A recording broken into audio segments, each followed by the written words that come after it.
Kami tahu tidak ada ucapan syukur kami yang cukup mewakili dan menyatakan seberapa luar biasanya Engkau bagi kami, Tuhan.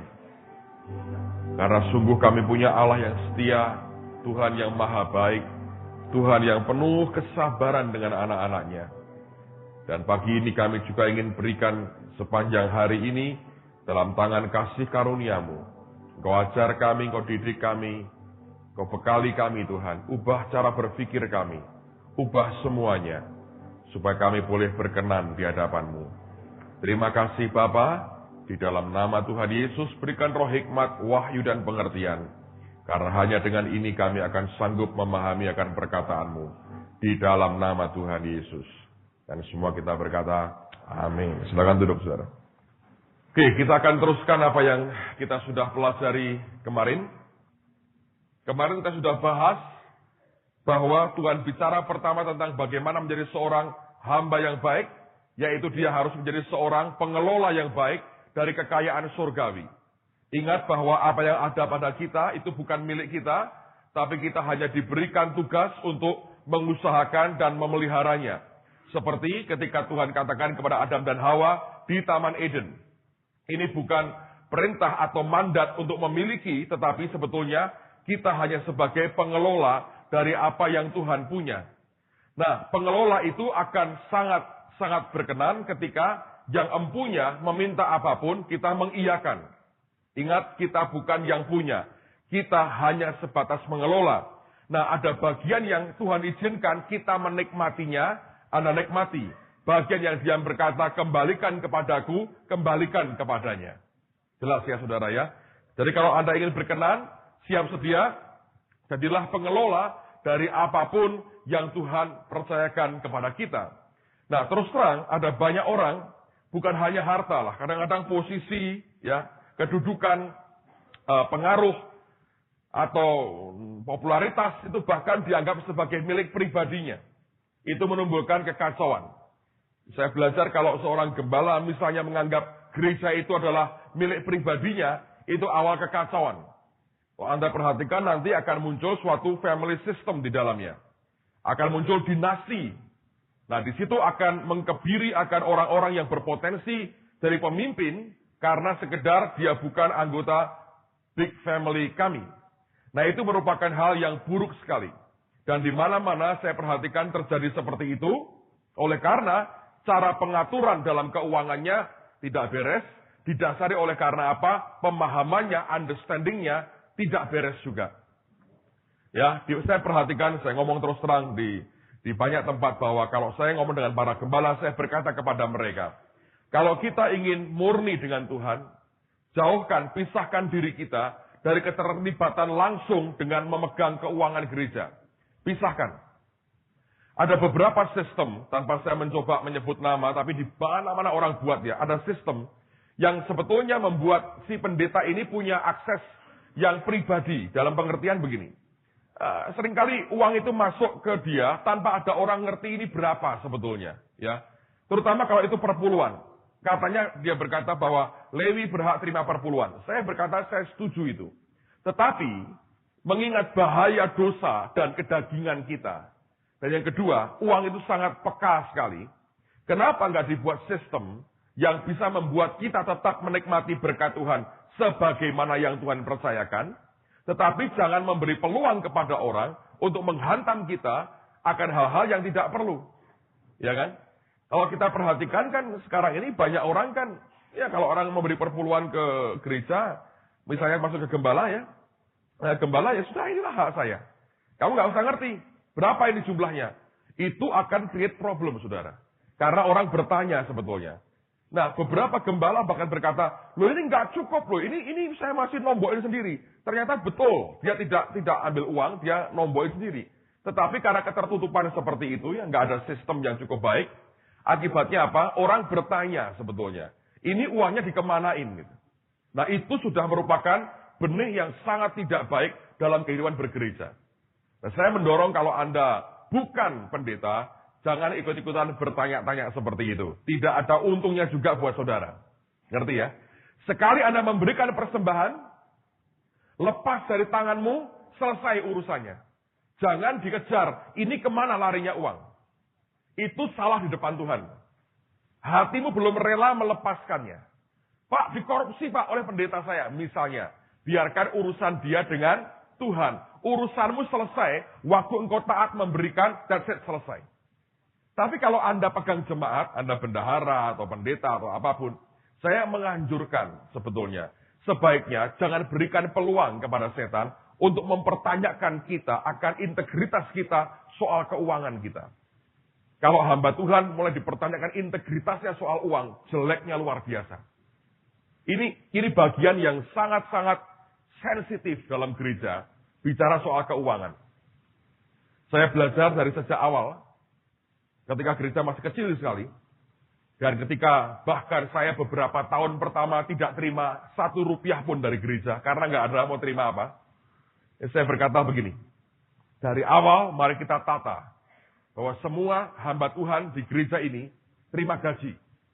Perpuluhan seperti apapun, masuk di kantong kolektor, masukkan ke bendahara. Terus dibuat sistem. Ya, kalau Tuhan izinkan nanti kelak sesekali saya akan minta beberapa orang yang teman-teman yang ngurus di dalam itu untuk cerita dengan saudara. Akan jadi input baiklah. Tapi ingat loh ya, kalau saya ceritakan begini, bukan sebagai bahan Anda ngantemin orang lain. Ngerti? Seringkali cara respon kita nggak dewasa. Kita berkata, wah ini bagus nih, tidak jelek, di-compare. Anda menciptakan masalah. Ya, saya berikan ini supaya kelak kalau saudara diberi kepercayaan oleh Tuhan, saudara bisa buat yang lebih baik. Tangkap ya. Tapi bukan untuk mengkritik orang lain. Nah, saya belajar dari pengalaman bahwa kalau tidak dengan cara terbuka seperti itu, akan berat. Pak, kalau digajikan sedikit, siapa bilang? Ya tergantung dong keadaan keuangan. Kalau memang memungkinkan, ya baguslah kita beri secara baik. Supaya orang itu gini ya, kerja buat Tuhan itu mereka bisa segenap hati. Nah kebanyakan kita juga punya pola gereja juga salah. Kalau saya bilang pelayanan itu kalau memberi sekedarnya. Sedikit sekali dan terimalah dengan senang hati. Gitu, kayak sekolah minggu kita ngajarinya. Dengan Tuhan begitu, dengan full timernya begitu. Nggak diperhatiin. Jadi saya berkata ini ada sisi bagian yang Anda mesti perhatikan. Tapi intinya begini, anyway. Anda dan saya hanyalah pengelola. Ya, bukan pemilik daripada kekayaan yang hari ini ada pada kita. Kita hanya mengelola yang menjadi miliknya Tuhan. Itu bagian pertama.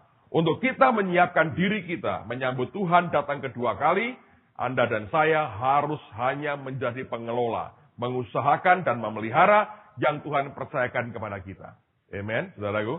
Nah, sekarang yang kedua. Lihat di Matius pasal 25, ayat yang pertama sampai 13. Matius 25 ayat pertama sampai dengan 13. Pada waktu itu hal kerajaan surga seumpama 10 gadis yang mengambil pelitanya dan pergi menyongsong mempelai laki-laki. 5 diantaranya bodoh dan 5 bijaksana. Gadis-gadis yang bodoh itu membawa pelitanya tetapi tidak membawa minyak. Sedangkan gadis-gadis yang bijaksana itu membawa pelitanya dan juga minyak dalam buli-buli mereka. Tetapi karena mempelai itu lama tidak datang-datang juga, mengantuklah mereka semua lalu tertidur. Waktu tengah malam terdengarlah suara orang berseru, "Mempelai datang, songsonglah dia." Gadis-gadis itu pun bangun semuanya lalu membereskan pelita mereka. Gadis-gadis yang bodoh berkata kepada gadis-gadis yang bijaksana, "Berikanlah kami sedikit dari minyakmu itu, sebab pelita kami hampir padam." Tetapi jawab gadis-gadis yang bijaksana itu, "Tidak. Nanti tidak cukup untuk kami dan untuk kamu. Lebih baik kamu pergi kepada penjual minyak dan beli di situ." Akan tetapi waktu mereka sedang pergi untuk membelinya, datanglah mempelai itu dan mereka yang telah siap sedia masuk bersama-sama dengan dia ke ruang perjamuan kawin, lalu pintu ditutup. Kemudian datang juga gadis-gadis yang lain itu dan berkata, "Tuan, Tuan, bukakanlah kami pintu." Tetapi ia menjawab, "Aku berkata kepadamu, sesungguhnya aku tidak mengenal kamu. Karena itu berjaga-jagalah sebab kamu tidak tahu akan hari maupun akan saatnya." Oke, banyak orang memberikan penafsiran bahwa ya zaman-zaman sekarang ini sejak tahun 80-an awal, ya inilah kalau Anda tidak punya Roh Kudus tidak bisa masuk. Betul juga sih. Minyak itu simbol Roh Kudus. Kalau nggak ada urapan nggak bisa. Kamu kayak yang bodoh, padam minyakmu. Lalu kita akan nyanyi lagu-lagu lama itu, beri minyak padaku dalam lampu dan sebagainya ya. Itu lagu-lagu kuno dulu. Well, saya berkata begini. Sebetulnya ini ayat berkaitan juga dengan cara pengelolaan keuangan. Anda bertanya, yang mananya Pak? Jangan dipaksakan dong penafsirannya. Enggak dipaksakan. Kita rileks saja, tidak memaksa siapapun, saudara. Dengerin baik-baik. Yang bijaksana ini punya pelita dan minyak. Right? Yang bodoh dikatakan punya pelita tanpa cadangan minyak. Tapi dia punya apa? Uang. Ngerti? Yang bijaksana, dia siapkan pelita, uangnya dia pakai untuk beli minyak cadangan. Terus dia bawa. Yang bodoh, dia bawa pelita, uangnya belum dibelikan minyak. Masih dia masukin di dompetnya. Ngerti? Ketika padam minyak, apinya, bukan minyaknya, apinya padam, dia minta kepada yang bijaksana, berikan minyak. Yang bijaksana berkata, gak cukup buat kami. Pergilah dan beli minyak. Artinya dia masih simpan duitnya. Ngerti? Duitnya disimpan sebagai duit. Itu yang membuat apinya kemudian tidak cukup minyak. Nah, apa artinya sebetulnya? Dengarkan baik-baik, saudara. Anda perlu understanding ini. Uang lebih baik dipakai untuk tanda petik ya, membeli sesuatu yang bisa membuat api dalam hidupmu tetap menyala dan makin besar. Saya mau ulang sekali lagi. Perumpamaan ini juga mengatakan, dalam kehidupan kita, Anda semestinya menggunakan uang untuk, tanda petik ya, membeli sesuatu yang rohani, yang membuat pelita atau api dalam hidupmu tetap menyala. Jangan kita pakai uang, simpan uang untuk uang. Ngerti? Nah, ini saya ingat begini. Orang Asia, terutama Chinese ya, dengan orang Barat itu punya filosofi hidup yang berbeda. Kalau orang Barat, dia kerja untuk kenikmatan. Pokoknya dia kerja untuk kenikmatan. Ada istilah apa? Thank God it's Friday. Puji Tuhan, hari ini hari Jumat. Besoknya weekend. Terus Minggu, artinya libur. Gitu. Buat mereka, thank God it's Friday. Makanya ada restoran di mana-mana tuh. TGIF atau apa ya. Thank God it's Friday. Terima kasih Tuhan, ini Jumat. Artinya besok libur. Buat mereka liburan itu hal besar. Kalau mereka punya uang, mereka tabung. Untuk apa? Liburan. Holiday. Buat mereka itu hal besar. Liburan. Wah, holiday itu penting buat mereka. Lalu mereka akan kredit apa kapal pesiar lah, segala macam. Untuk bisa menikmati apa? Liburan. Itu filosofi mereka. Mereka kerja supaya bisa menikmati hidup. Kalau orang timur, terutama orang Chinese tidak. Mereka kerja supaya punya uang. Ngerti? Kegembiraan mereka itu bukan ketika liburan ke Amerika, ke Singapura. Mereka bilang nggak mau itu. Ngabisin duit. Tapi kalau mereka nikmat, ketika lihat di buku tabungan mereka, nolnya tambah panjang. Mereka berkata, ini dia liburan saya. Tidak usah dikasih apa-apa. Di WC pun dia lihatin buku tabungannya. Nambah 4 lagi nolnya. Nah ini dia hidup untuk ini. Untuk 7 turunan tidak habis. Tapi belum kawin juga. Jadi siapa yang makan? Gak ada, saudara. Jadi kalau orang Chinese kerja untuk apa? Cari uang. Nanti ya setelah tua. Uangnya dipakai untuk membeli lagi kesehatannya. Ya toh? Terlalu banyak kerja kan teler. Rontok semua organ tubuhnya. Ke Singapura, ke Amerika dibedah, hilang lagi duitnya. Jadi begitu. Kalau kepercayaan lain, sudah mati, kirimin duitan. Ya, senang tak gitu. Banyak itu membuat polusi, tapi senang juga. Pokoknya kirimin duit, dia biar senang di sana. Tapi itulah kenyataannya. Filosofinya memang begitu. Dia cari uang. Ya. Nah orang Kristen Pak. Orang Kristen itu diberi 2 pilihan. Bahkan 3, kata Alkitab. Ada yang memiliki, Tapi ada yang menikmati, ya toh? Yang paling bagus apa? Dua-duanya. Memiliki dan menikmati. Kalau Anda hanya memiliki, seperti orang buta, punya televisi 300 inch. Yang nonton pembantu dan sopirnya. Atau orang lumpuh punya kolam renang. Yang berenang pembantunya. Dia hanya memiliki, bayar pajaknya, tapi tidak menikmati. Nah, kalau orang menikmati, saudara, tidak usah mempunyai, tapi dia nikmati. Baru mau ke School of X, ada temannya naik baby Benz lewat. Ikut.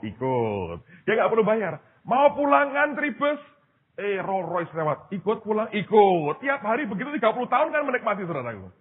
Iya kan, contoh ekstrimnya. Ada orang bangun rumah, mewah sekali, tiba-tiba pengen pindah ke Australia, dia berkata, mau nggak kamu pakai? Nggak usah bayar deh, 30 tahun kamu pakai di sini aja. Dia nggak usah bayar apa-apa, dia menikmati. Tapi orang biasanya nggak puas yang menikmati. Orang ingin dua-duanya, memiliki dan menikmati. Akhirnya satu dalam dosa, keserakahan, dan cinta akan uang, akhirnya masuk ke neraka, saudara. Kalau tidak hati-hati. Nah, kembali ke poin ini. Jadi yang bodoh ini adalah mereka yang punya pelita, tetapi pelitanya itu tidak cukup persediaan minyak. Uang mereka belum dibelikan atau waktu itu tidak dibelikan sesuatu yang membuat pelitanya tetap menyala. Yang bijaksana, mereka gunakan uang mereka untuk sesuatu yang menjamin bahwa pelitanya tetap menyala. Nah, di sini Anda harus mengerti. Rupanya, ada keterkaitan antara uang dengan sesuatu yang rohani. Ini berkaitan rupanya. Kalau kita bijaksana, kita akan terus dalam pimpinan Roh Kudus untuk meyakinkan diri bahwa setiap uang yang ada pada kita digunakan untuk sesuatu yang punya urusan kepentingan membangun manusia roh kita. Nah, jangan salah bahwa Tuhan tidak mau kita melarat, kemudian rohnya berapi-api. Tentu tidak. Makanya nanti kita belajar juga hukum tabur tuai. Itu ada hukumnya. Tetapi, yang bijaksana ini ngerti bahwa apa yang aku punya ini, aku bisa pakai untuk sesuatu yang membuat pelita hidupku tetap menyala. Nah, saya ingin buktikan dengan beberapa ayat bahwa ada keterkaitan antara uang dengan sesuatu yang rohani. Bahkan ini merupakan channelnya. Ya, itu merupakan salurannya. Coba kita perhatikan beberapa bagian firman. 1 Samuel 9, ayat yang pertama sampai dengan ayat yang ke-10. 1 Samuel 9 ayat 1 sampai dengan 10. Saul diurapi menjadi raja. Ada seorang dari daerah Benyamin namanya Kisi bin Abiel bin Zeror bin Bechorat bin Afiah, seorang suku Benyamin, seorang yang berada. Orang ini ada anaknya laki-laki, namanya Saul, seorang muda yang elok rupanya. Tidak ada seorang pun dari antara orang Israel yang lebih elok daripadanya. Dari bahu ke atas ia lebih tinggi daripada setiap orang sebangsanya.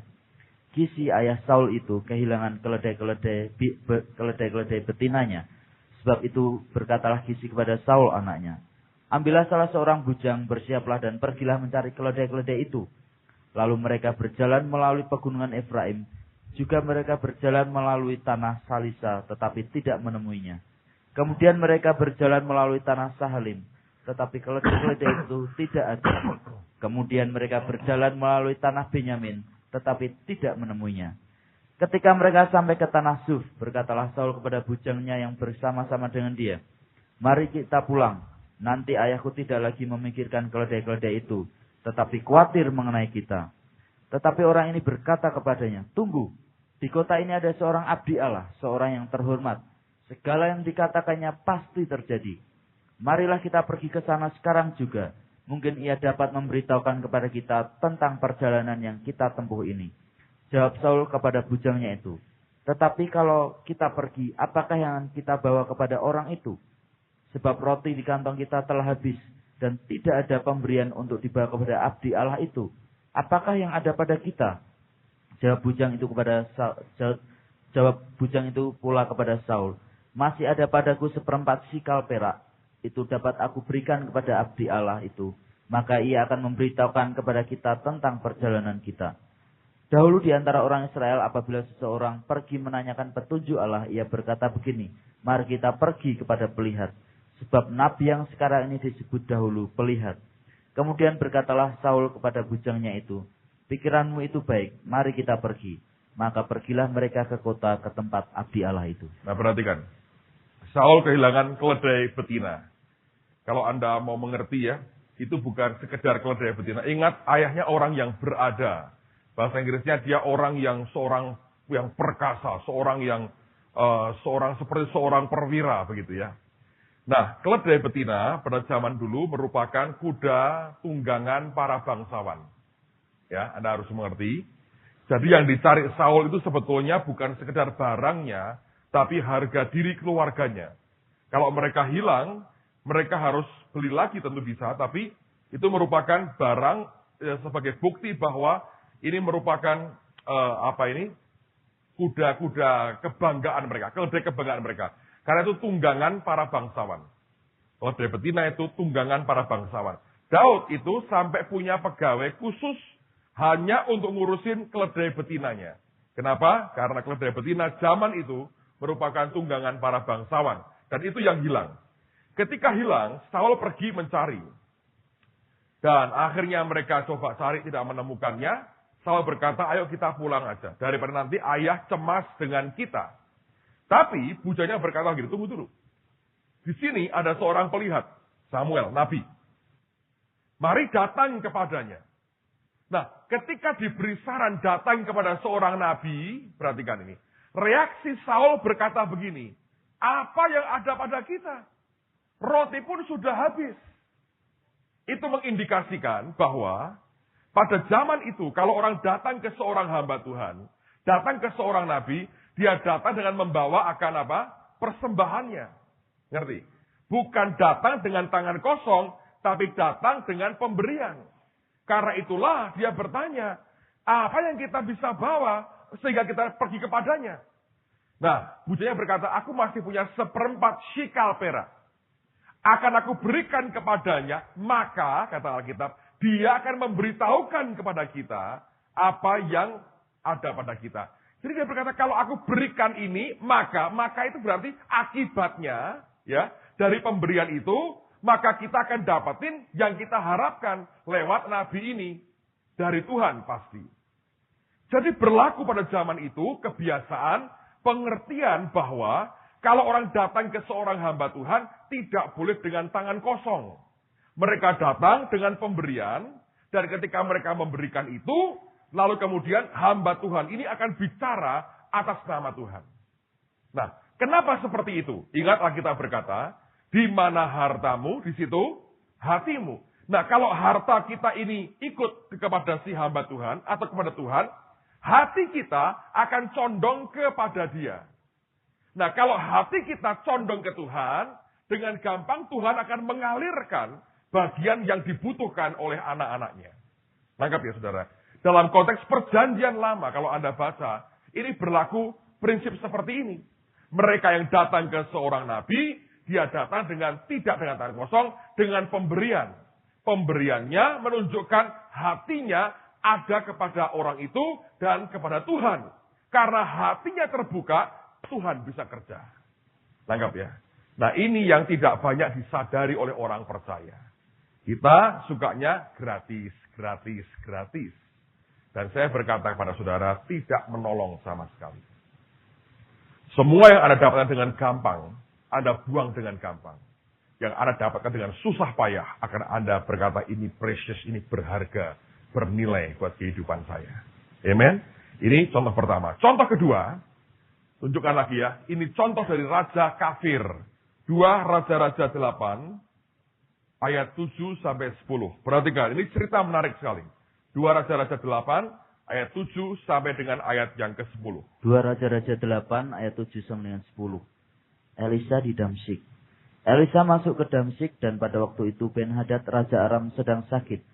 Ketika dikabarkan kepada Raja, sudah datang abdi Allah kemari. Berkatalah ia kepada Hazael, ambillah persembahan, pergilah menyongsong abdi Allah itu, dan mintalah petunjuk Tuhan dengan perantaraannya. Sembuhkah aku dari penyakit ini? Lalu pergilah Hazael menyongsong dia. Diambilnyalah persembahan berupa segala barang yang indah-indah dari Damsyik. Sebanyak muatan 40 ekor unta. Berapa, saudara? 40 ekor unta. Luar biasa. Terusin. Sesudah sampai, tampillah ia ke depan Elisa dan berkata, anakmu Ben-Hadad, Raja Aram, menyuruh aku menanyakan kepadamu, apakah aku akan sembuh dari penyakit ini? Jawab Elisa kepadanya, pergilah, katakanlah kepadanya, pastilah engkau sembuh. Namun demikian Tuhan telah memperlihatkan kepadaku bahwa ia pasti mati dibunuh. Jadi sembuhnya itu sembuh karena mati, rupanya.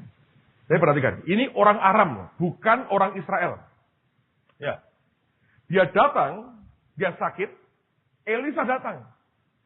Dan dia membahasakan dirinya sebagai anakmu. Sebagai bentuk respek, hormat kepada Nabi. Lalu kemudian dia berkata, ambillah persembahan, berikan ke hamba Tuhan itu, dan tanya kepadanya, apakah aku akan sembuh. Dibawakan barang yang indah-indah, sebanyak 40 muatan berapa? 40 ekor onta. Itu jumlah yang gede sekali, saudara. Raja kafir pun ngerti. Datang ke seorang nabi Tuhan. Jangan dengan tangan kosong. Nah, ini bagian yang tidak dimengerti oleh orang hari ini. Orang Kristen itu semaunya lah sekarang ini. Wah, merdeka kita dalam Yesus. Tetapi kita kehilangan akan satu poin penting. Bahwa seringkali, dan Alkitab mengatakan, harta atau uang itu channel untuk satu saluran rohani. Dalam perjanjian lama diberikan gambaran utuh. Bahwa seseorang datang kepada nabinya, dia mesti bawa sesuatu. Bukan dengan tangan kosong. Luar biasa. Nah, ini coba Anda renungkan dulu. Saya akan berikan beberapa ayat lagi. Lalu saya akan berikan beberapa contoh kenyataan yang ada. Coba lihat sekarang di Filipi pasal yang pertama, ayat yang ke-7. Filipi pertama ayat 7. Memang sudahlah sepatutnya aku berpikir demikian akan kamu semua.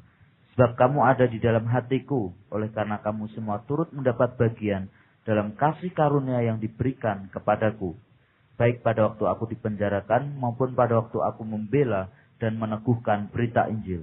Perhatikan ya, dia berkata, kamu turut mendapat bagian dalam kasih karuniaku. Artinya begini, yang Paulus nikmati, kasih karunia yang Paulus nikmati, dinikmati juga oleh jemaat di Filipi.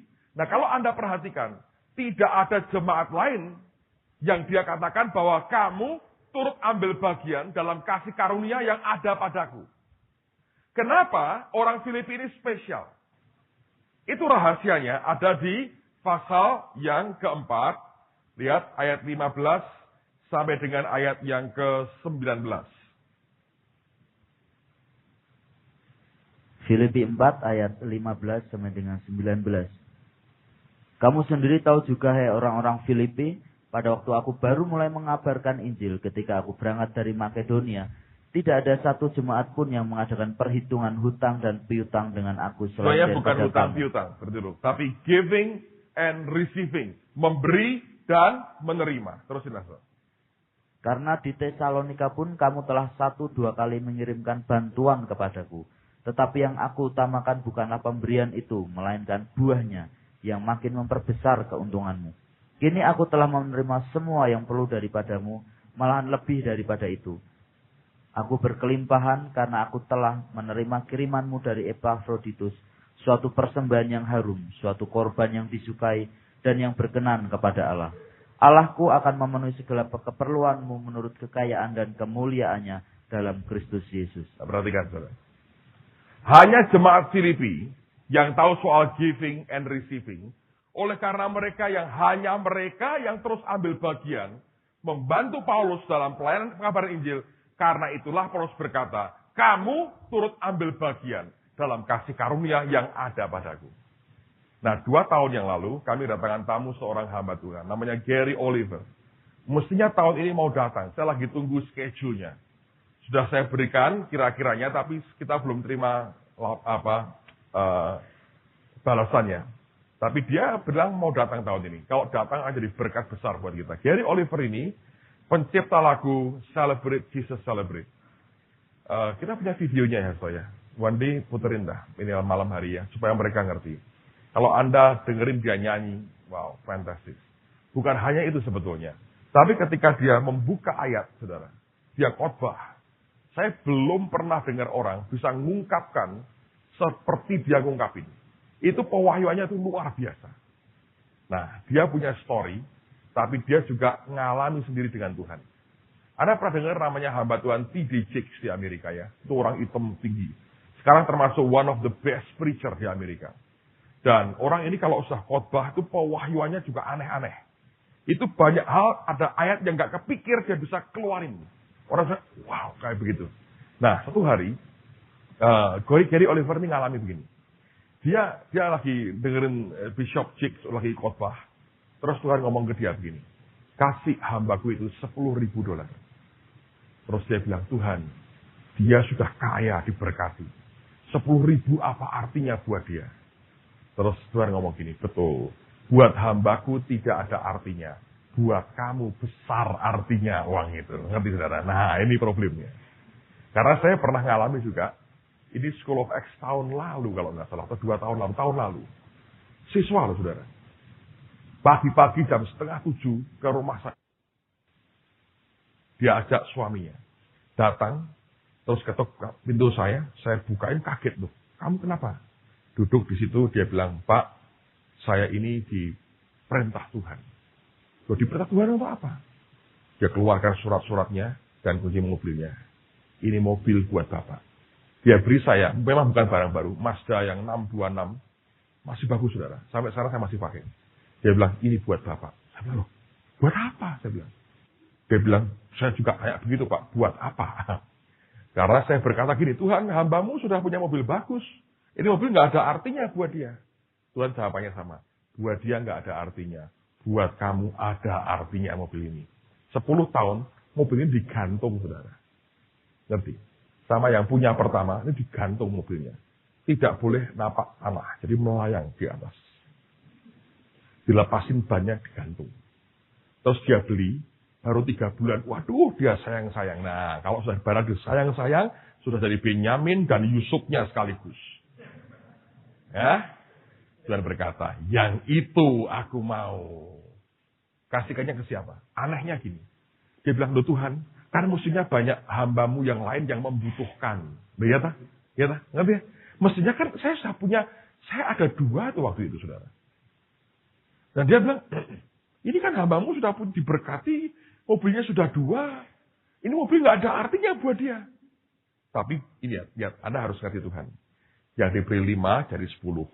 Diberi 2 jadi 4. Diberi 1 tinggal tetap 1. Yang 1 diberikan ke yang 4 yang ke 10. 10. Jadi kalau Anda makin dipercayai, itu makin ditambahi. Makin tidak ada, yang ada padamu akan diambil. Nah itu hukum keadilan Tuhan namanya itu saudara. Jangan sakit hati. Oh Tuhan begitu. Sesuka-suka Tuhan nggak adil Pak. Jangan pernah bilang dia tidak adil. Dia itu patokan segala-galanya. Semau-maunya dia. Ngerti, saudara? Nah itu saya beritahu ya. Itu hukumnya Tuhan begitu. Nah kalau kita kan keliru. Lihat, banyak orang kan gini struggle-nya. Wah ini perpuluhan. Gerejaku sudah kaya. Yang di desa itu banyak orang miskin. Mari saya bagi ke mereka saja. Engkau sudah bertindak sebagai Tuhan. Kecuali Tuhan perintah engkau. Jangan buat itu, saudara. Sebab perpuluhan itu haknya dia. Tapi engkau curangnya begini. Ya, aku akan berikan ke hamba-hamba Tuhan desa. Boleh. Tapi kamu kebaktian dong di desa itu. Terima makan dari si pendeta itu. Karena kita berkata, kembalikan perpuluhan supaya ada persediaan makan di rumah Tuhan. Rumahku katanya. Jadi kalau engkau mengembalikan perpuluhannya kemana, makanlah secara rohani dari tempat itu. Tapi engkau tidak mau. Engkau makan di tempat yang kaya itu. Nikmati. Engkau diberkati, terus berkat materinya berikan ke orang lain. Sama dengan ngerampok. Right? Etika secara rohaninya tidak benar. Yang kedua, ini nyimpang sedikit ya. Orang ributin perpuluhan ke gereja lokal atau dibagi-bagi Pak. Sebetulnya karena kikir. Tidak mau memberi lebih dari 10%. Ngerti?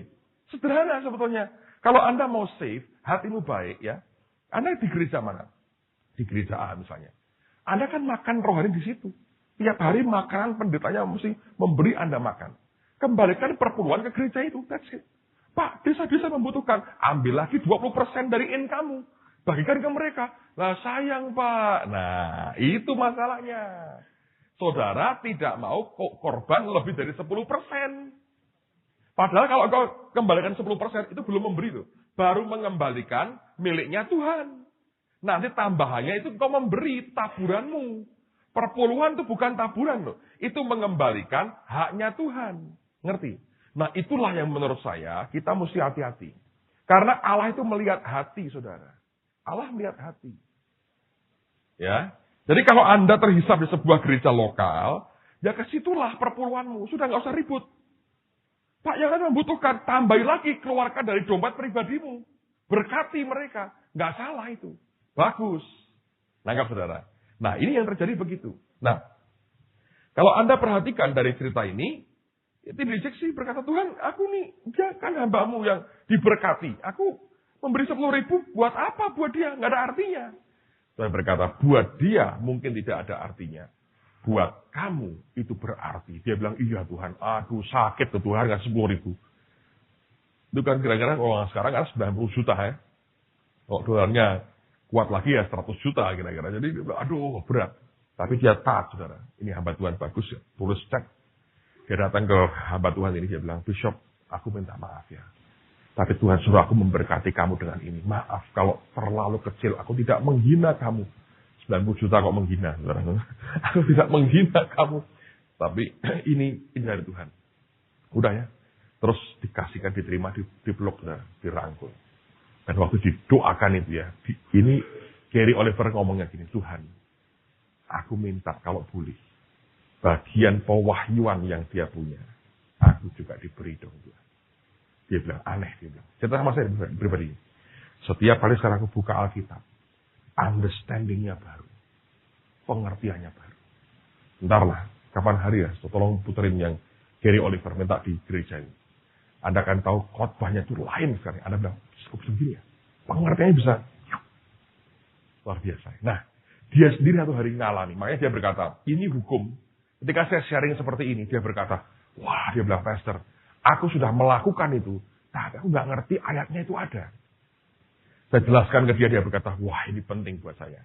Nah, saya mau cerita pada Anda apa yang terjadi. Satu hari setelah selesai pelayanan, saya makan siang sama-sama di Semarang. Terus dia ngomong gini sama saya, Pastor, saya minta maaf, tidak bermaksud nyinggung perasaanmu. Wah, saya pikir 10.000 ini.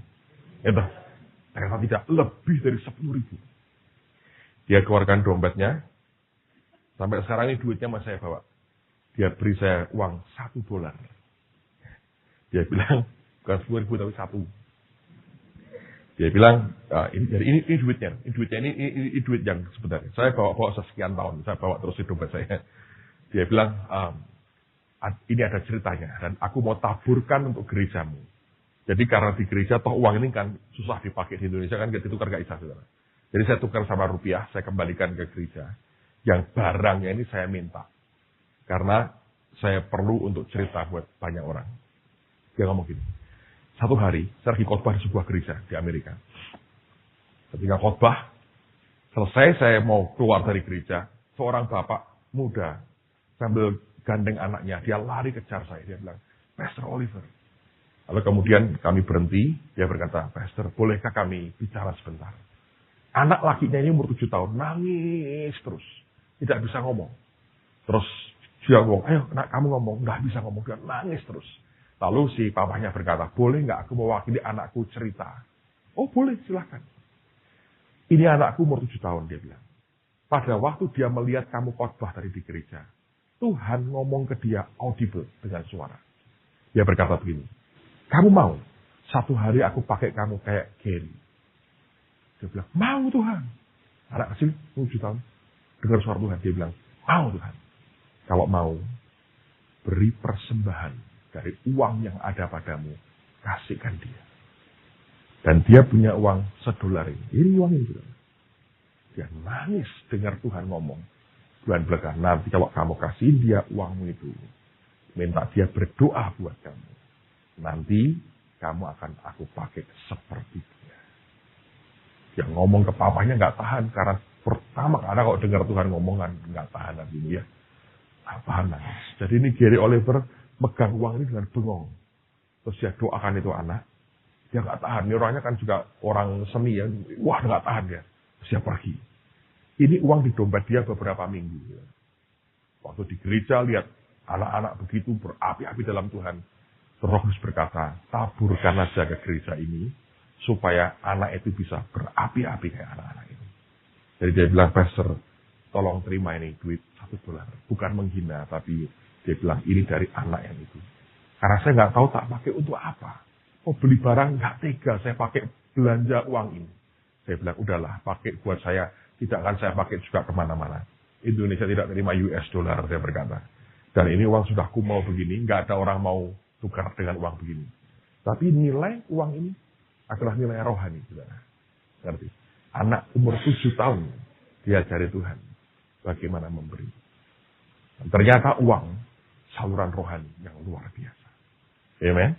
Nah, lihat lagi beberapa ayat firman Tuhan. Matius 10 ayat 40 sampai dengan ayat yang ke-42. Matius 10 ayat 40 sampai dengan ayat yang ke-42. Silahkan, Hasto. Matius 10 ayat 40 sampai dengan 42. Barang siapa menyambut kamu, ia menyambut aku. Dan barang siapa menyambut aku, ia menyambut dia yang mengutus aku. Barang siapa menyambut seorang nabi sebagai nabi, ia akan menerima upah nabi. Dan barang siapa menyambut seorang benar sebagai orang benar, ia akan menerima upah orang benar. Dan barang siapa memberi air sejuk secangkir saja pun kepada salah seorang yang kecil ini, karena ia muridku, aku berkata kepadamu, sesungguhnya ia tidak akan kehilangan upahnya daripadanya. Amen. Siapa terima nabi sebagai nabi. Nah ini problemnya. Orang-orang Nazaret tidak bisa menerima Yesus sebagai Mesias mereka. Mereka terimanya sebagai anak Yusuf dan Maria. Akibatnya kita berkata, Yesus tidak bisa melakukan mujizat di sana. Dia hanya menyembuhkan beberapa orang sakit. Kenapa? Kita berkata, Yesus tidak bisa. Ada yang membelenggu kuasanya, tanda petik. Kenapa? Karena mereka tidak menerima Yesus sebagai Mesias, sebagai Tuhan. Tapi diterima sebagai anak Yusuf dan Maria. Nah, orang yang terima nabi sebagai nabi, dia akan terima upah nabi. Nah, di sini Anda mesti hati-hati. Karena ketika Anda berhubungan dengan banyak orang, hati kita bisa distrak, bisa kacau. Ya. Dan kekacauan hati kita, itu bisa merugikan banyak dalam kehidupan kita. Ini saya baru alami kemarin sore, pulang dari tempat ini. Sore-sore saya ditelepon oleh Ibu Iin Cipto, anaknya Pak Yusak Cipto.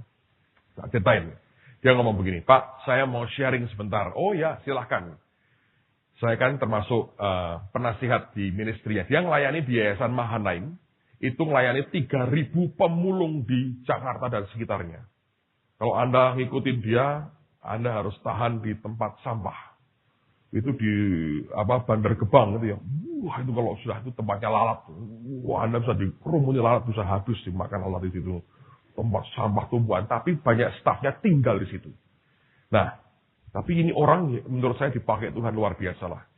Ministry itu menghabiskan budget besar sekali. Karena itu nyekolahin anak, segala macam. Sekarang dia sudah punya sekolah. Hebat. Luar biasa. Dan setiap bulan itu ya minimal bisa 100 juta itu kebutuhannya untuk operasionalnya dia. Wah, saya bilang gede sekali.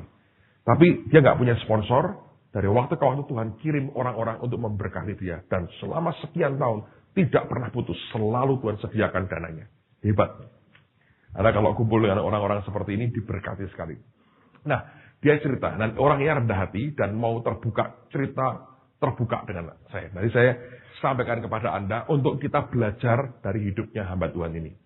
Kelak Ibu Iin akan ngajar di tempat ini ya. Bulan Juni atau Juli ya. Bulan depan menurut saya. Bulan depan ya. Ibu Iin akan ngajar seminggu di tengah kita. Nah, gini saudara, dia tuh ngomong gini, Pak, saya ini terus terang ya. Ketika saya John Avans ini datang ke Jakarta, hati saya tuh siap. Nah, ini gara-garanya Pak. Karena ada orang ngomong sama saya begini, loh yang didoakan kok cuma yang ngasih Benyaminnya. Padahal di Jakarta kan saya mendampingi.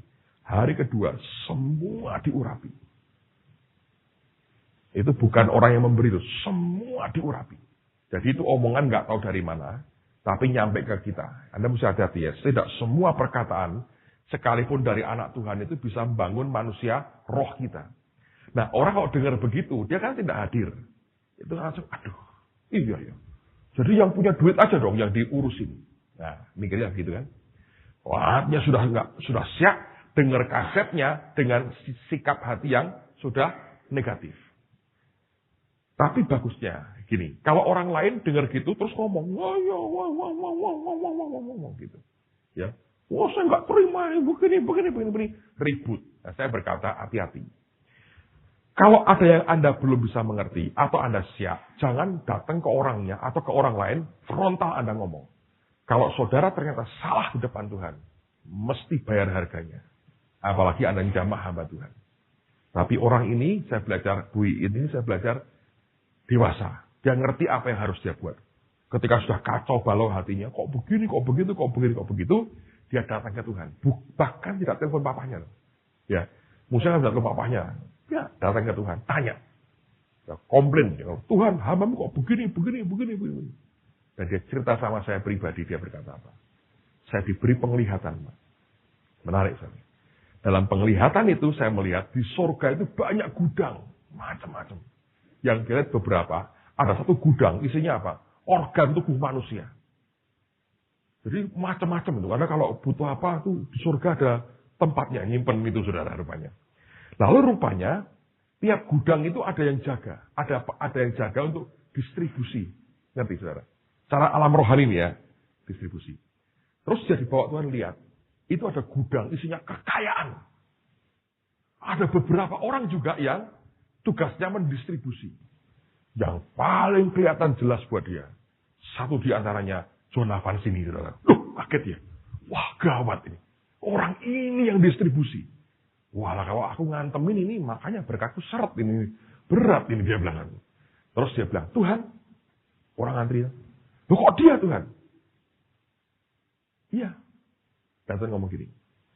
Dia berhak, ya, sesuai dengan firmanku, menetapkan syarat apapun untuk orang terima dari apa yang aku sudah percayakan lewat hidupnya. Karena aku sudah beri dia kuasa, otoritas. Itu haknya dia untuk menetapkan syaratnya sesuai dengan firman. Kalau kamu percaya, kamu lakukan, kamu akan terima distribusinya. Karena bukan dia yang memberi, dia hanya nyalurin, tapi semua dari Tuhan. Diajari. Entah berupa pengurapan, entah apa, kamu akan terima itu. Kalau kamu tidak percaya, itu seperti orang di barisannya, kamu keluar dari barisan. Nah, terus dia masih bantah. Tuhan, kenapa aku mesti ikut barisan dia? Lebih baik Tuhan, aku minta langsung ke Engkau. Tahu jawaban Tuhan? Bisa nggak minta langsung? Bisa sebetulnya. Bisa kan? Langsung ke Tuhan? Bisa kan? Bisa. Memang bisa. Begitu dia ngomong begitu, dia lihat antrian lain, entah di gudang mana, lihat papahnya ngantri. Dia mau minta langsung, papahnya Pak Yusak itu ngantri. Loh, kok ngantri? Papa kok ngantri? Papahnya ngomong dalam penglihatan itu. Kalau kamu bisa langsung, tapi ada orang yang dipakai, kamu mau antri. Itu namanya rendah hati. Bertobat ya. Nangis, dia bilang, ampuni aku Tuhan. Salah. Nah, mau telepon kemana? Jonathan sini? Gak bisa toh. Bahasa Inggrisnya nggak terlalu lancar. Belandanya juga kurang baik. Walaupun setelah negeri Belanda bertahun-tahun. Tapi kemudian dia bilang, wah, telepon Bapak aja. Bapak, gantian. Bapak yang doakan saya supaya aku diberkati, Pak. Ya, katanya, tak doain. Sebelum didoakan, saya mau Pak. Kami, Yayasan Mahanaim, ikut nabur pembelian tanah Bapak 30 juta. Saya bilang, thank you very much. Saya berkata gitu. Terus saya doakan. Jadi saya dapat berkatnya. Dia bertobat. Saya berkatnya, saudara. Jadi saya nikmati berkatnya. Dan buat saya mengharukan sekali. Yayasan Mahanaim melayani pemulung, memberi kita 30 juta. Itu besar. Ngerti? Dia nggak ada sponsor. Ya bulan dengan by faith, dengan iman. Dan dia ngomong terus terang, saya juga sedang butuh Pak. Biaya besar. Tapi saya mau belajar lah. Dia kan dengar khotbah saya. Butuh uang, jangan cari uang. Nabur, dia bilang. Nah, dia berkata, saya mau confess lah apa yang dalam hati saya. Tuhan beri saya penglihatan seperti ini Pak. Dia bilang, doakan saya. Jadi saya doain dia, kemarin dia doain anak saya. Jadi bagus, saudara. Dan kami yang diberkati, kita semua diberkati. 30 juta, not bad, saudara. Saya bilang, thank you very much for your generosity, untuk kemurahan hatimu. Tapi itu hati yang bagus. Ya, teladan baiklah, saudara. Ya, seorang hamba Tuhan, dipakai Tuhan, punya ministry cukup besar, dan dia rendah hati. Dia cerita seperti itu, bagi saya itu berkat besar. Nangkep. Nah, apakah orang bisa ngerti seperti dia? Tentu tidak semua. Tapi apa yang terjadi sebetulnya? Memang betul. Ada orang-orang tertentu yang memang diberi Tuhan otoritas tertentu. Dan itu bagus buat kita. Amen. Saudara. Terima nabi sebagai nabi, bukan sebagai orang yang kita curigai. Yesus datang ke Nazaret dicurigai. Wah, ini kuasanya besar. Anak siapa sih? Anaknya Yusuf, kenal kita. Begitu mereka berkata begitu, mereka tidak percaya. Mereka kecewa dan menolak dia. Penolakan mereka kepada Yesus, apa akibatnya? Tuhan tidak bisa membuat mujizat. Hanya beberapa orang sakit dia sembuhkan. Mungkin yang flu, sembuhlah. Tapi tidak ada mujizat besar, justru di kampung halamannya sendiri. Dia berkata, nabi dihormati dimanapun, kecuali di kampung halamannya sendiri. Tapi rugi kan, saudara? Terima nabi sebagai nabi. Anda akan terima upah nabi. Terima orang benar sebagai orang benar. Anda akan terima upah orang benar. Nanggap ya. Ini bagian yang kita harus memahaminya. Oke, lihat lagi beberapa bagian firman. Kejadian pasal yang ke-8, ayat 20 dan ayat yang ke-21. Kejadian 8, 20, 21. Lalu Nuh mendirikan mezbah bagi Tuhan. Dari segala binatang yang tidak haram dan dari segala burung yang tidak haram, diambilnyalah beberapa ekor. Lalu ia mempersembahkan korban bakaran di atas mezbah itu. Ketika Tuhan mencium persembahan yang harum itu, berfirmanlah Tuhan dalam hatinya. Ketika Tuhan mencium persembahan yang harum itu, lalu Tuhan berfirman. Apa itu firmannya? Aku takkan mengutuk bumi ini lagi karena manusia, sekalipun yang ditimbulkan hatinya adalah jahat dari sejak kecilnya. Dan aku tak akan membinasakan lagi segala yang hidup seperti yang telah kulakukan. Lihat sekali lagi suatu bukti bahwa dia berkata ketika Tuhan mencium akan bau persembahannya. Itu konteks perjanjian lama. Sekarang Anda nggak bisa lah. Anda makan barbecue, Tuhan ini persembahan buat engkau. Kalau engkau makan barbecue begini nggak bisa lah ya. Tapi itu indikasi gambaran. Dia terima persembahan kita. Dan itu menggerakkan hatinya dia.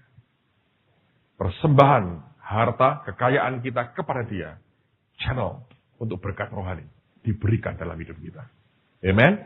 Nah, lihat sekarang contoh berikutnya. Saya mau tunjukkan Anda seorang yang bernama Barnabas. Di dalam Kisah Rasul, lihat akan perjalanan hidupnya. Saudara akan terkejut dan kagum melihat bagaimana Tuhan mengubah hidup seseorang.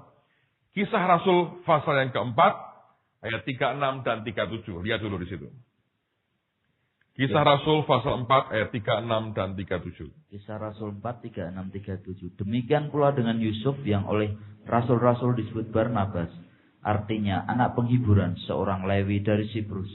Ia menjual ladang miliknya lalu membawa uangnya itu dan meletakkannya di depan kaki rasul-rasul. Perhatikan ya, Alkitab berkata, ada orang bernama Barnabas. Pada waktu itu dia belum rasul. Dia menjual ladang miliknya. Nah, Alkitabiah ya. Gereja terima banyak sertifikat ini juga Alkitabiah. Orang menjual ladang miliknya, tanahnya, dan menyerahkan hasilnya di depan kaki siapa? Para rasul. Terusin pasal 11 ayat 22 dan 23. Maka sampailah kabar tentang mereka itu kepada jemaat di Yerusalem. Lalu jemaat itu mengutus Barnabas ke Antiokhia. Setelah Barnabas datang dan melihat kasih karunia Allah, bersukacitalah ia. Ia menasihati mereka supaya mereka semua tetap setia kepada Tuhan. Nah, lihat sekarang pasal 13 ayat 1 dan 2. Pasal 13 ayat 1 dan 2. 13 ayat 1 dan 2. Pada waktu itu dalam jemaat di Antiokhia ada beberapa nabi dan pengajar, yaitu Barnabas, dan Simeon yang disebut Niger, dan Lukius orang Kirene, dan Menahem yang diasuh bersama dengan raja wilayah Herodes dan Saulus.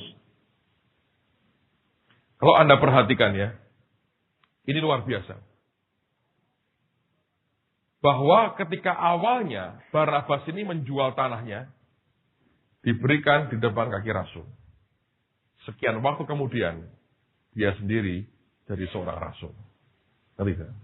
Jadi itu ada keterkaitannya. Saya pernah ceritakan kepada saudara toh, apa yang saya alami beberapa dari akhir tahun lalu. Saya ini sudah bertahun-tahun tidak bergaul dengan Pak Alex Abraham. Tiba-tiba dia berkata, belajar juga dari hambaku ini. Singkat cerita saya ke sana, saya tanya banyak hal dengan beliau, diceritakan banyak hal, dia terbuka sekali. Kan Pak Alex suaranya kalau ngomong mau belak-belakan gitu ya. Jadi saya datang ke dia, belajar. Nah, orangnya terbuka semua, ada cerita tanpa takut apapun. Orangnya memang open, terbuka gitu. Nah, saya belajar, dia ngomong cerita semua. Saya tanya banyak hal. Terutama saya bilang begini, Pak Alex, Bapak ini kan punya jemaat begitu besar. Bagaimana cara Bapak nyiapkan kelak pengganti Bapak gimana? Itu kalau orang biasa tanya marah, kamu pikir saya mau mati ya? Gitu, enggak, saya bilang enggak. Mungkin Bapak pensiun atau apa, tapi pokoknya Bapak mikirkan enggak penggantimu siapa? Dan dia bilang, dia ngomong panjang lebar, dan ujungnya dia berkata, tidak bisa dengan secara manusia disiapkan. Tuhan pasti sudah menyiapkan sendiri. Menurut caranya dia. Nanggap ya? Nah, panjang lebar saya ngomong, Tuhan ngomong sama saya gini. Nanti selesai dia sharing, minta dia berdoa buat kamu. Selesai, mau pulang, saya bilang, Pak doain saya. Dia bilang, enggak mau. Kamu doakan saya dulu. Saya doain dia, terus dia ganti doain saya. Saya pernah cerita tuh. Kayak barang dimasukkan di badan saya 3 kali sudah. Di bagian belakang. Jelas. Saya berkali-kali bahwa pengurapan Tuhan itu, hadirat itu bisa tangible. Bisa dirasakan ke fisik. Kalau Anda makin bergaul dengan dia, nanti Anda bisa ngerasain fisikmu itu kehadirannya. Itu kayak barang masuk 3 di badan saya. 3 kali. Saya bingung, wah apa ini? Waktu itu belum tahu soal bangun gereja, belum sama sekali, nggak ada pikiran itu. Yang ngerti bahwa ada pergumulan, tapi tidak sama sekali ngerti bahwa setahun kemudian atau setengah tahun kemudian, nggak ada bahkan, Tuhan akan suruh saya untuk beli tanah dan bangun gereja. Waktu pulang, dia ngomong sama saya, taburi. Nah, bukannya didoakan, dia bilang, taburi. Itu buat Pak Alex kan hal yang baru ya. Tapi sejak saat itu, saudara, ini yang terjadi. Saya dalam hati sudah bertanya, ini kok Tuhan suruh saya ke sini ya? Ini arahnya apa? Yang saya tahu kan beliau ini punya beberapa hal. Soal gereja jadi gede, karunia imannya luar biasa. Ini ada apa sih? Kok tiba-tiba kok beloknya belok ke Pak Alex? Itu kan nggak make sense itu. Dari biasanya begini kan aneh. Nah, saya pernah ngalami sekali dengan Betani Semarang. Tuhan berkata gini, berkati Betani Semarang. Pas kita nggak punya apa-apa. Saya masih ingat saya ambil semua uang gereja. Tak bawa ke Pak Sebaja, gembalanya itu. Masih jabutin gigi orang itu pada waktu itu. Dia bilang, siapa yang sakit gigi? Nggak ada Pak Sebaja. Saya berkata, kami pokoknya mau ambil bagian untuk pembangunan Betani Semarang. Lagi bangun waktu itu mereka. Saya berikan duitnya. Itu uang semua dari kas gereja. Kasihkan semua. Nggak sampai setahun, saudara. Kami dapat gedung yang sekarang ini. Kira-kira kan, auditoriumnya kan mirip sama lah, kurang lebih. Jemaat mungkin kira-kira hampir sama sekarang. Jadi pada waktu itu kami berat kondisinya. Pagi cuma 25 orang. Jadi apa yang mereka punya waktu itu, saya nikmati. Dan saya berkata, loh ini kok aneh. Ini tapi bukan ke Betani Semarang kali ini, suruh ke Pak Alex. Surabaya. Saya bilang, waduh ini ada apa sebetulnya? Itu pertanyaan besar di hati karena begini, kalau Anda kenal dengan Tuhan, tidak ada sesuatu apapun yang dia lakukan yang tidak punya arah. Mesti ada arahnya, saudara. Nah, sekalipun, ini Anda mesti ngerti. Alkitab berkata, firman-Mu itu pelita buat kakiku, terang bagi jalanku. Zaman dulu ya, orang kalau pergi malam hari, nggak punya obor atau apa, itu bisa juga mereka pakai seperti sepatu khusus, yang di ujungnya itu ada seperti sumbunya, mereka kasih Api kecil. Itu hanya cukup untuk selangkah. Ngerti? Jadi kalau Anda berdiri, yang kelihatan cuma langkah di depan. Kalau terlalu gede membakar jubahnya. Kecil aja, selangkah. Anda melangkah, langkah berikutnya terbuka. Anda melangkah lagi, terbuka. Jadi jalan pelan-pelan, tapi Anda bisa gerak terus dengan Tuhan. Nah, Tuhan kalau kerja begini. Dia buat kita ngerti selangkah, selangkah, selangkah. Ada kalanya dia buka pengertiannya. Akan seperti ini. Tapi seringkali langkah demi langkah. Nah itu perlu iman, saudara. Perlu ketaatan untuk melakukan yang dia perintahkan. Saya bingung, ini kaitannya apa? Kenapa mesti memberkati dia? Kenapa mesti kita didoakan dia? Hubungannya apa? Ketika kebutuhan gereja makin mendesak. Tapi yang terjadi begini sih. Pada saat saya kerjakan itu jumlah jemaat itu gedung itu padatnya cepat. Padat. Di belakang ada pintu kaca ya, partisi itu. Harus dibuka sekarang. Sampai keluar. Samping sudah mulai penuh. Itu cepat sekali. Saya bilang, ini ada apa sebetulnya? Nah, ketika kebutuhan gereja makin mendesak, kita berdoa, Tuhan bicara itu di mobil. Mulai melangkah. Langsung saya ngerti. Ini pasti berkaitan dengan yang Tuhan mau sekarang. Tapi itu sudah dikerjakan dulu. Pertanyaan besar ini terjawab. Saudara. Oh, ngerti saya. Nah, kalau Anda ingin proyek besar seperti itu, saudara, secara hati perlu punya korek dengan orang yang sudah melewati masa itu. Ngerti? Kekayaan rohaninya dia melewati masa bangun gede dengan dana besar, Anda butuhkan. Ya, terus terang begini, Anda butuh kira-kira mungkin 30-50 miliar.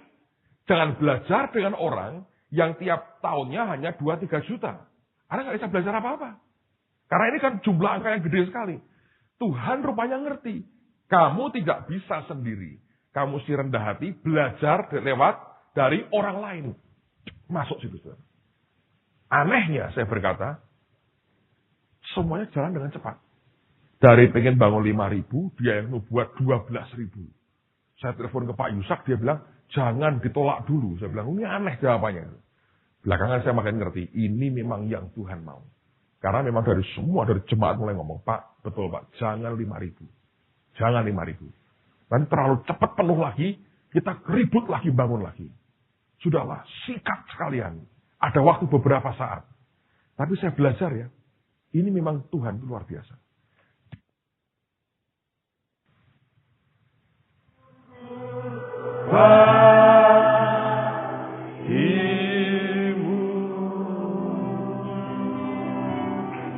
Ya Tuhan, terima kasih, terima kasih, terima kasih. Terima kasih. Kami tahu tidak ada ucapan syukur kami yang cukup mewakili dan menyatakan seberapa luar biasanya Engkau bagi kami Tuhan. Karena sungguh kami punya Allah yang setia, Tuhan yang maha baik, Tuhan yang penuh kesabaran dengan anak-anaknya. Dan pagi ini kami juga ingin berikan sepanjang hari ini dalam tangan kasih karunia-Mu. Engkau ajar kami, Engkau didik kami, Engkau bekali kami Tuhan. Ubah cara berpikir kami, ubah semuanya, supaya kami boleh berkenan di hadapan-Mu.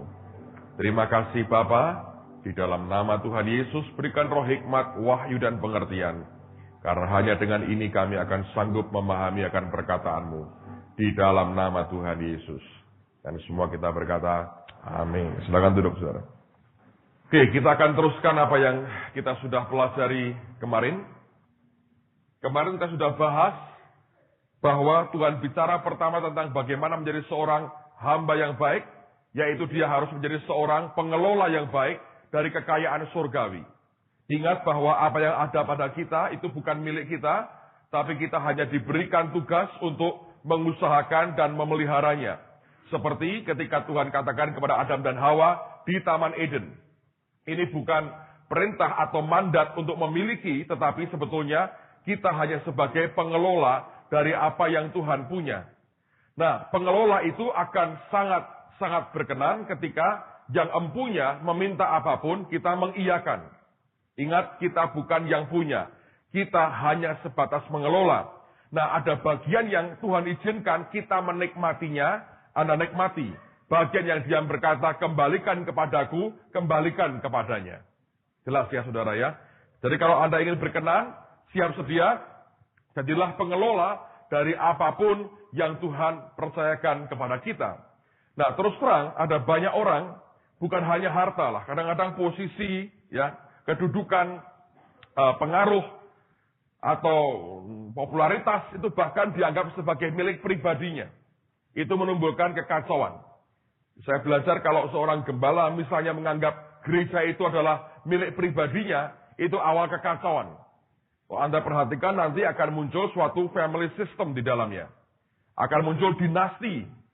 Nah, di situ akan mengkebiri akan orang-orang yang berpotensi dari pemimpin karena sekedar dia bukan anggota big family kami. Nah, itu merupakan hal yang buruk sekali. Dan di mana-mana saya perhatikan terjadi seperti itu, oleh karena cara pengaturan dalam keuangannya tidak beres, didasari oleh karena apa? Pemahamannya, understanding-nya tidak beres juga. Ya, saya perhatikan, saya ngomong terus terang di banyak tempat bahwa kalau saya ngomong dengan para gembala, saya berkata kepada mereka, kalau kita ingin murni dengan Tuhan, jauhkan, pisahkan diri kita dari keterlibatan langsung dengan memegang keuangan gereja. Pisahkan. Ada beberapa sistem, tanpa saya mencoba menyebut nama, tapi di mana-mana orang buat ya, ada sistem yang sebetulnya membuat si pendeta ini punya akses yang pribadi, dalam pengertian begini. Seringkali uang itu masuk ke dia tanpa ada orang ngerti ini berapa sebetulnya. Ya, terutama kalau itu perpuluhan. Katanya dia berkata bahwa Lewi berhak terima perpuluhan. Saya berkata saya setuju itu. Tetapi mengingat bahaya dosa dan kedagingan kita. Dan yang kedua, uang itu sangat peka sekali. Kenapa nggak dibuat sistem yang bisa membuat kita tetap menikmati berkat Tuhan sebagaimana yang Tuhan percayakan, tetapi jangan memberi peluang kepada orang untuk menghantam kita akan hal-hal yang tidak perlu. Ya kan? Kalau kita perhatikan kan sekarang ini banyak orang kan, ya kalau orang memberi perpuluhan ke gereja, misalnya masuk ke gembala ya, nah, gembala ya sudah inilah hak saya. Kamu nggak usah ngerti berapa ini jumlahnya. Itu akan create problem, saudara. Karena orang bertanya sebetulnya. Nah, beberapa gembala bahkan berkata, loh ini nggak cukup loh, ini saya masih nombokin sendiri. Ternyata betul, dia tidak ambil uang, dia nombokin sendiri. Tetapi karena ketertutupan seperti itu, ya nggak ada sistem yang cukup baik.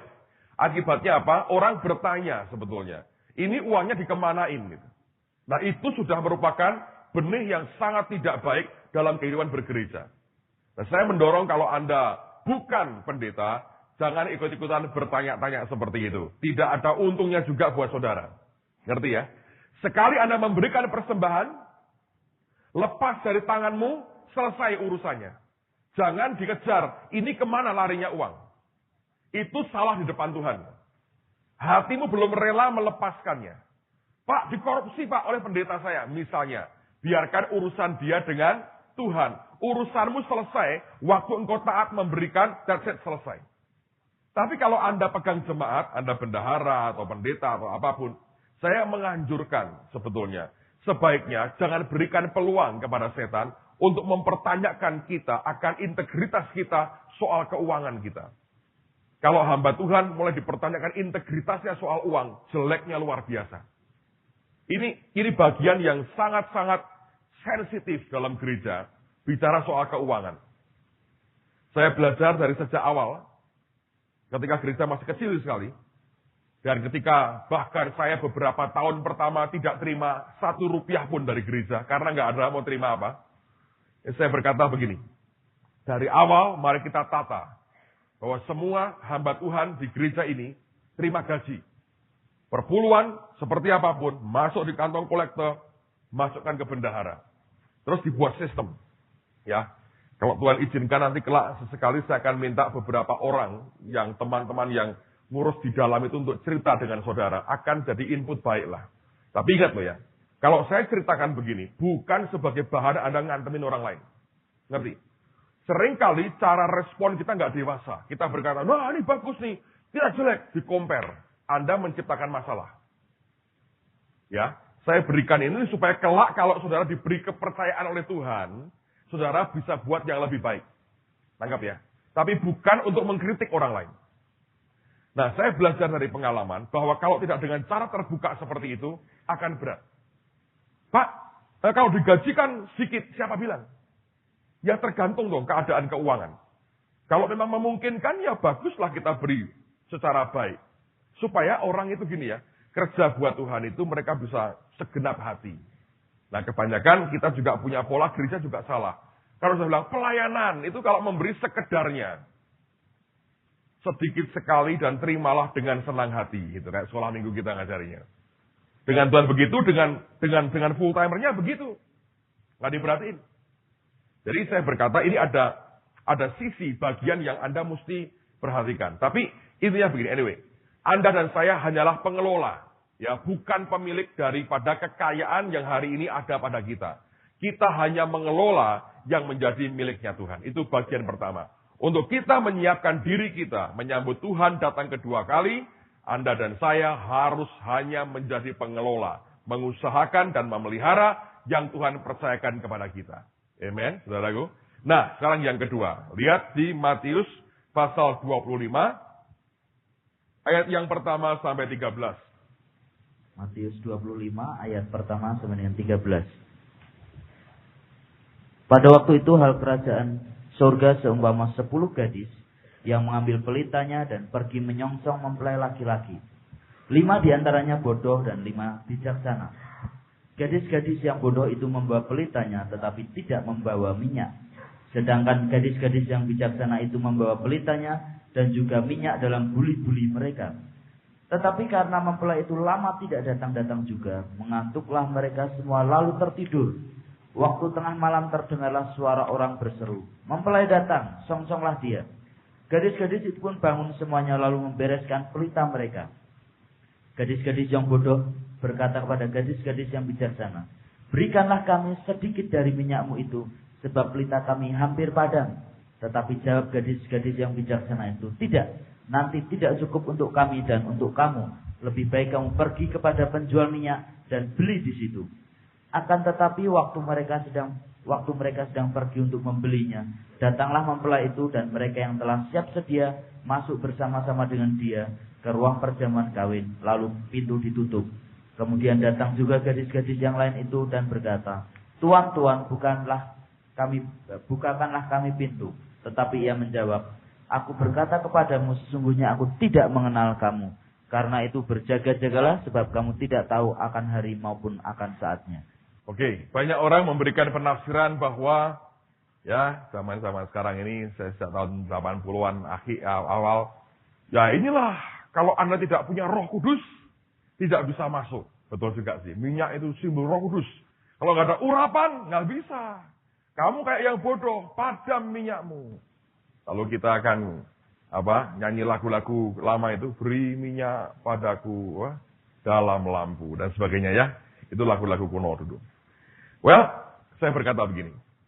Sebetulnya ini ayat berkaitan juga dengan cara pengelolaan keuangan. Anda bertanya, yang mananya Pak? Jangan dipaksakan dong penafsirannya. Enggak dipaksakan. Kita rileks saja, tidak memaksa siapapun, saudara. Dengerin baik-baik. Yang bijaksana ini punya pelita dan minyak. Right? Yang bodoh dikatakan punya pelita tanpa cadangan minyak. Tapi dia punya apa? Uang. Ngerti? Yang bijaksana, dia siapkan pelita, uangnya dia pakai untuk beli minyak cadangan. Terus dia bawa. Yang bodoh, dia bawa pelita, uangnya belum dibelikan minyak. Masih dia masukin di dompetnya. Ngerti? Ketika padam apinya, bukan minyaknya, apinya padam, dia minta kepada yang bijaksana, "Berikan minyak." Yang bijaksana berkata, "Gak cukup buat kami. Pergilah dan beli minyak." Artinya dia masih simpan duitnya. Ngerti? Duitnya disimpan sebagai duit. Itu yang membuat apinya kemudian tidak cukup minyak.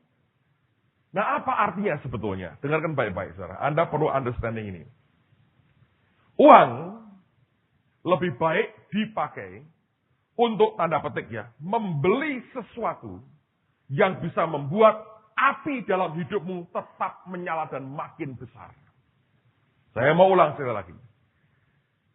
Perumpamaan ini juga mengatakan, dalam kehidupan kita, Anda semestinya menggunakan uang untuk, tanda petik ya, membeli sesuatu yang rohani yang membuat pelita atau api dalam hidupmu tetap menyala. Jangan kita pakai uang, simpan uang untuk uang. Ngerti? Nah, ini saya ingat begini. Orang Asia, terutama Chinese ya, dengan orang Barat itu punya filosofi hidup yang berbeda. Kalau orang Barat, dia kerja untuk kenikmatan. Pokoknya dia kerja untuk kenikmatan. Ada istilah apa? Thank God it's Friday. Puji Tuhan, hari ini hari Jumat. Besoknya weekend. Terus minggu, artinya libur. Gitu. Buat mereka, thank God it's Friday. Makanya ada restoran di mana-mana tuh. TGIF atau apa ya. Thank God it's Friday. Terima kasih Tuhan, ini Jumat. Artinya besok libur. Buat mereka liburan itu hal besar. Kalau mereka punya uang, mereka tabung. Untuk apa? Liburan. Holiday. Buat mereka itu hal besar. Liburan. Wah, holiday itu penting buat mereka. Lalu mereka akan kredit apa kapal pesiar lah, segala macam. Untuk bisa menikmati apa? Liburan. Itu filosofi mereka. Mereka kerja supaya bisa menikmati hidup. Kalau orang Timur, terutama orang Chinese tidak. Mereka kerja supaya apa? Punya uang. Ngerti? Kegembiraan mereka itu bukan ketika liburan ke Amerika, ke Singapura. Mereka bilang nggak mau itu. Ngabisin duit. Tapi kalau mereka nikmat, ketika lihat di buku tabungan mereka, nolnya tambah panjang. Mereka berkata, ini dia liburan saya. Tidak usah dikasih apa-apa. Di WC pun dia lihatin buku tabungannya. Nambah 4 lagi nolnya. Nah ini dia hidup untuk ini. Untuk 7 turunan tidak habis. Tapi belum kawin juga. Jadi siapa yang makan? Gak ada saudara. Jadi kalau orang Chinese kerja untuk apa? Cari uang. Nanti ya setelah tua. Uangnya dipakai untuk membeli lagi kesehatannya. Ya, terlalu banyak kerja kan teler. Rontok semua organ tubuhnya. Ke Singapura, ke Amerika dibedah, hilang lagi duitnya. Jadi begitu. Kalau kepercayaan lain, sudah mati, kirimin duitan. Ya, senang tak gitu. Banyak itu membuat polusi, tapi senang juga pokoknya. Kirimin duit, ya biar senang di sana. Tapi itulah kenyataannya. Filosofinya memang begitu. Dia cari uang. Ya. Nah orang Kristen Pak. Orang Kristen itu diberi 2 pilihan. Bahkan 3, kata Alkitab. Ada yang memiliki, tapi ada yang menikmati. Ya toh? Yang paling bagus apa? Dua-duanya. Memiliki dan menikmati. Kalau Anda hanya memiliki, seperti orang buta, punya televisi 300 inch. Yang nonton pembantu dan sopirnya. Atau orang lumpuh punya kolam renang. Yang berenang pembantunya. Dia hanya memiliki, bayar pajaknya, tapi tidak menikmati. Nah kalau orang menikmati, saudara, tidak usah mempunyai, tapi dia nikmati. Baru mau ke School of X, ada temannya naik baby Benz lewat. Ikut. Dia nggak perlu bayar. Mau pulang ngantri bus, Rolls Royce lewat. Ikut pulang, ikut. Tiap hari begitu 30 tahun kan menikmati, saudaraku. Ya kan, contoh ekstrimnya. Ada orang bangun rumah, mewah sekali, tiba-tiba pengen pindah ke Australia. Dia berkata, mau nggak kamu pakai? Nggak usah bayar deh, 30 tahun kamu pakai di sini aja. Dia nggak usah bayar apa-apa, dia menikmati. Tapi orang biasanya nggak puas dengan menikmati. Orang ingin dua-duanya, memiliki dan menikmati. Akhirnya jatuh dalam dosa, keserakahan, dan cinta akan uang, akhirnya masuk ke neraka, saudara. Kalau tidak hati-hati. Nah, kembali ke poin ini. Jadi yang bodoh ini adalah mereka yang punya pelita, tetapi pelitanya itu tidak cukup persediaan minyak. Uang mereka belum dibelikan, atau waktu itu tidak dibelikan sesuatu yang membuat pelitanya tetap menyala. Yang bijaksana, mereka gunakan uang mereka untuk sesuatu yang menjamin bahwa pelitanya tetap menyala. Nah, di sini Anda harus mengerti. Rupanya, ada keterkaitan antara uang dengan sesuatu yang rohani. Ini berkaitan rupanya. Kalau kita bijaksana, kita akan terus dalam pimpinan Roh Kudus untuk meyakinkan diri bahwa setiap uang yang ada pada kita digunakan untuk sesuatu yang punya urusan kepentingan membangun manusia roh kita. Nah, jangan salah bahwa Tuhan tidak mau kita melarat, kemudian rohnya berapi-api. Tentu tidak. Makanya nanti kita belajar juga hukum tabur tuai. Itu ada hukumnya. Tetapi yang bijaksana ini ngerti bahwa apa yang aku punya ini aku bisa pakai untuk sesuatu yang membuat pelita hidupku tetap menyala. Nah, saya ingin buktikan dengan beberapa ayat bahwa ada keterkaitan antara uang dengan sesuatu yang rohani. Bahkan ini merupakan channelnya. Ya, itu merupakan salurannya. Coba kita perhatikan beberapa bagian firman. 1 Samuel 9 ayat yang pertama sampai dengan ayat yang ke-10.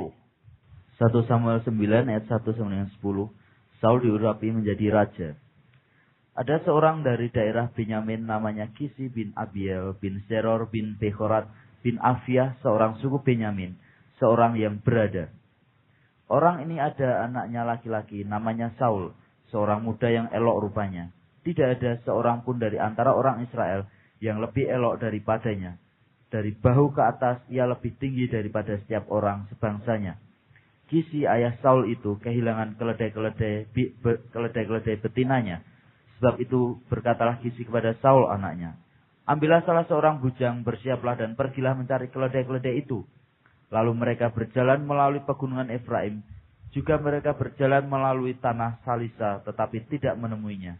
Kemudian mereka berjalan melalui tanah Sahalim, tetapi keledai-keledai itu tidak ada. Kemudian mereka berjalan melalui tanah Benyamin, tetapi tidak menemuinya. Ketika mereka sampai ke tanah Suf, berkatalah Saul kepada bujangnya yang bersama-sama dengan dia, mari kita pulang, nanti ayahku tidak lagi memikirkan keledai-keledai itu, tetapi khawatir mengenai kita. Tetapi